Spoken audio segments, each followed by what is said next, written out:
ሰላም ዛሬ ማዳም ቤት ያላችሁ ወይም ከሀገር ተሰዳችሁ ያላችሁ ሰዎች በዚህ ቪዲዮ ላይ ብዙ ነገር የምንነጋገረው ነገር አለ። ያው አብዛኛውን ጊዜ ከኢትዮጵያ ወደ ውጭ የተሰደዱ በብዛት ሴቶች ናቸው ማለት ነው። ስለዚህ ስለ ሴቶች በዚህ ቪዲዮ በደንብ እናወራለን። ሀገር ቤት ላይ ደግሞ አብዛኛውን ጊዜ ያለው ችግር የብር ችግር ነው። ያው ከሀገርም ያስወጣችሁ የብር ወይም የገንዘብ ችግር ነው ማለት ነው። ስለዚህ እሱን ደግሞ እንዴት መቆጣጠር አለባችሁ? እኔ 1 አመትና 2 አመት ቆይቼ ወይም 3 አመት ቆይቼ እመጣለሁ ብለው ሳውዲ አረቢያ ይሄዳሉ።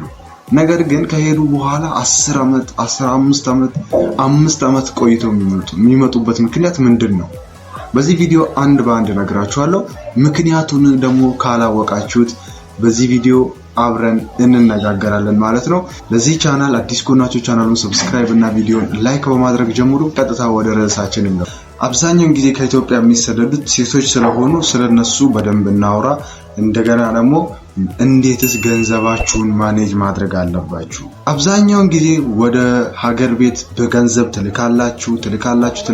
ነገር ግን አንድ ቤት ለራሳችሁ ቤት እንኳን ሳይያዝላችሁ ወይም ቦታ ሀገር ቤት ላይ ቦታ ወደ ሀገር ቤት ገብታችሁ ቤት ሰርታችሁ ልትቀመጡበት መሬት እንኳን ሳይገዙላችሁ ቤተሰቦቻችሁ ወንድማችሁ ሊሆን ይችላል፣ እህት ልትሆን ትችላለች፣ ገንዘባችሁን ወይም አጎት አክስት ሊሆን ይችላሉ እየላካችሁላቸው የናንተን ጉልበት ልፋት ምንም ነገር ሳይዙላችሁ ለራሳቸው እንደፈለጉ ይካብቱበታል።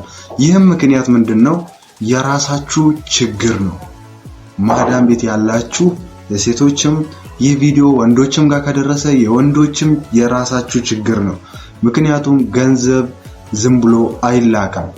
ለባሎቻችሁ ራሱ ሴቶች ባሎቻችሁ ራሱ ወደ ውጭ ቢልኳችሁ እናንተ ለነሱ ገንዘብ ስትልኩ በምክንያት ላኩ።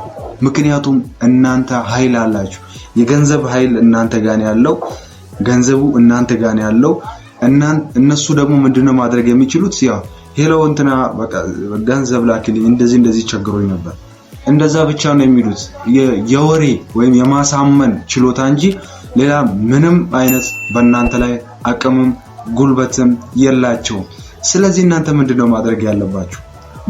ማድረግ ያለባችሁ ገንዘብ ስትልኩ ለምሳሌ ወንድማችሁ ሄሎ ሲስተር በቃ እንደዚህ የሆነ ነገር እኮ ቸግሮኝ ገንዘብ ላኪልኝ የሆነ 5000 ብር ላኪልኝ ሲልሽ ለምንድን ነው ምልከው የሚለውን ምን ማለት አለብሽ? ምን ማድረግ አለብሽ?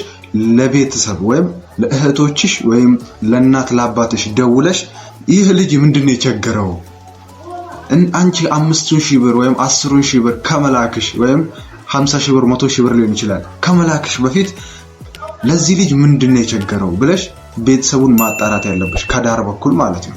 ስለዚህ ያ ልጅ ወይ ሱስ ውስጥ ነው ያለው ስላለፋበት ጉልበቱን ስላላወጣበት ምንድነው የሚለው ከጓደኞቹ ጋር የሆነ ቦታ እንዝናና ብሎ ይሄዳል።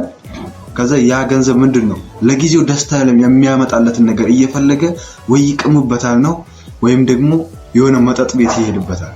በነገራችን ላይ አልባሌ ቦታ ነው የሚጠፋው። ከውጭ የሚመጣ ገንዘብ እዚህ ምንም ስሜት ስለማይሰጣቸው የተለፋበት አይመስላቸውም። በቃ እዛ ታፍሶ የተሰጠ ወይም ታፍሶ የተላከላቸው ነው የሚመስላቸው ኢትዮጵያ ላይ ያሉ ሰዎች ማለት ነው።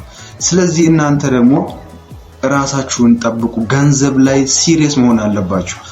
ባሎቻችሁ ገንዘብ ላኩልኝ ሲሏችሁ ለምንድን ነው የምልከው?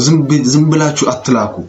በቃ እሱ ገንዘብ አውጥቶ መሬቱን ሽጦ ሊሆን ይችላል ወይም የሆነ ቤቱን ሽጦ ሊሆን ይችላል የላካችሁ። ነገር ግን እናንተ ልክ ገንዘብ ሲሏችሁ ለምንድን ነው የምልከው? ምክንያት ያስፈልገዋል። ይሄም ደግሞ የሆነ ስራ መጀመር ይኖርበታል። ባልሽ ከሆነ ስራ መጀመር ይኖርበታል። ስለዚህ ሄሎ ገንዘብ ወይም 100000 ብር አስገቢልኝ፣ ገንዘብ ቸግሮኛል አስገቢልኝ ካለ ለምንድን ነው ማስገባው?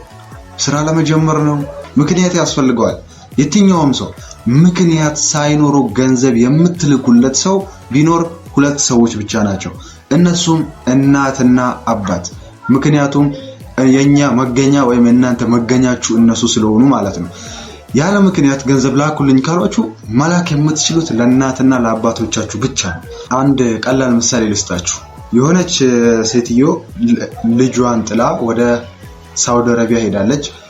እሱም ደግሞ እዚህ ከአባቱ ጋር ያደገ አባት ብዙ አይነት ስራ አለው ይሰራል።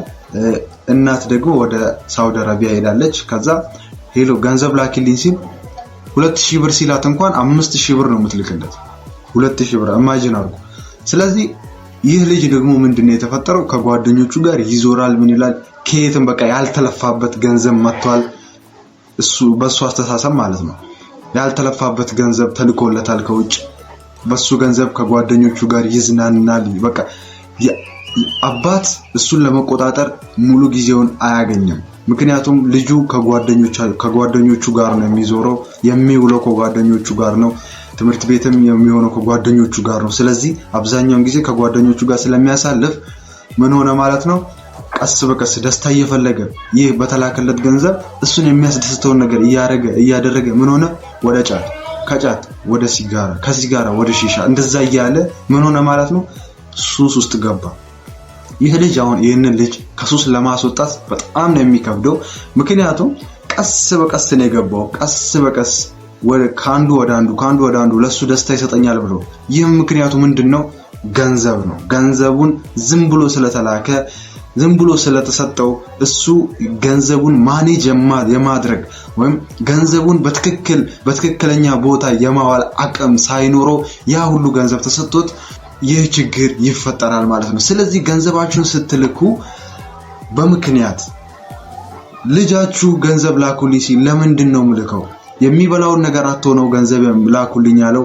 ወይስ ምንድነው የሚለብሰውን ነገር አጥቶ ነው?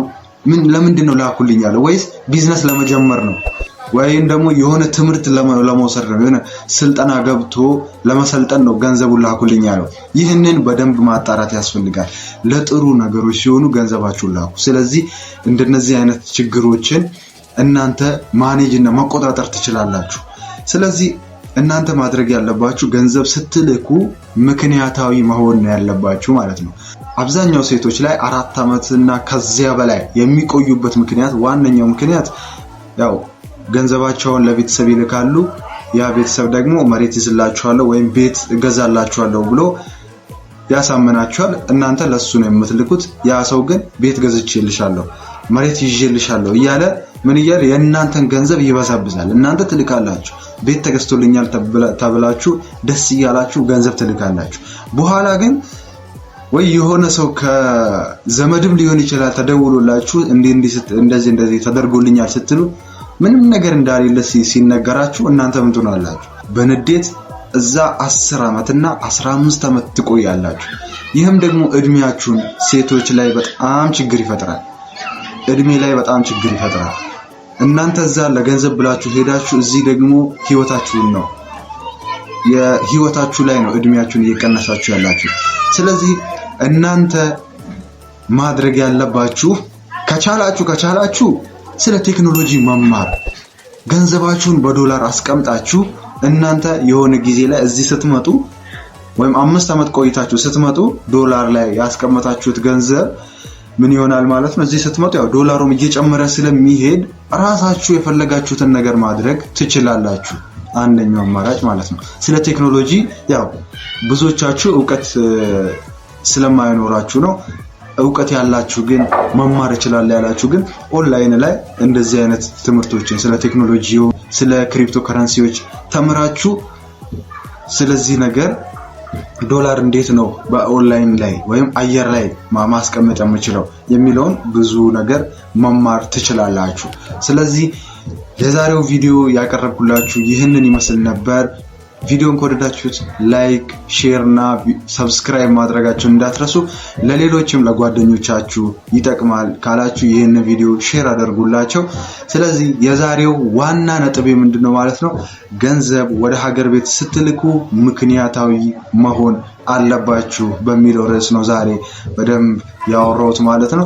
ብዙ ነገሮችን ማውራት እንችላለን በዚህ ርዕስ ላይ ያው። ስለዚህ እንደዚህ አይነት ቪዲዮዎችን እንድሰራላችሁ ከፈለጋችሁ ያው የኔ ኮንተንት አይደለም፣ ነገር ግን እንደዚህ አይነት ቪዲዮዎችን እንድሰራላችሁ ከፈለጋችሁ ኮሜንት ላይ ሌላ ቀጣይ ቪዲዮ በእንደዚህ አይነት ርዕስ ስራለን ብላችሁ ኮሜንት አድርጉልኝ። በሌላ በአዲስ ቪዲዮ እስክንገናኝ ድረስ ኢትዮ ስማርት